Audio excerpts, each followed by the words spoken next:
When I was a little kid, I used to love hearing "From Grenoble in the French Alps," and they would talk about Andre the Giant.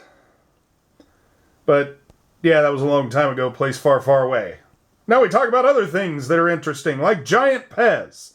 What's really going on, PEZ collecting fans? Josh, the PEZ guy here, on the PEZ Book channel. Do me a favor, leave me your questions, your comments, your concerns, any and everything down below. Now then,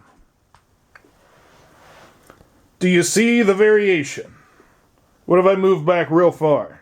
Does it make it easier? Probably not. So let's make it up close. If you look here into her eyes, there are different printing.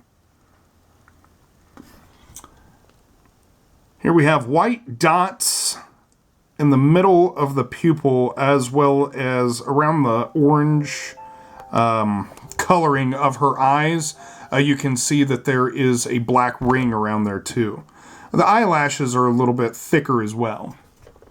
When you come over here, see the thin eyelashes? See if we can do it this way. There we go, one eye at a time. Now you can really see the differences. And now that I look at it, the eyebrows look like they are different as well, yes. So, while you're out there collecting giant dispensers, make sure you check for this variation.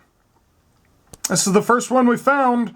Are there any more out there? If you do know of any, please let me know. I would greatly appreciate it so I can make the video, and I will make sure you will get all the credit you deserve. Which will be all of it. So until next time...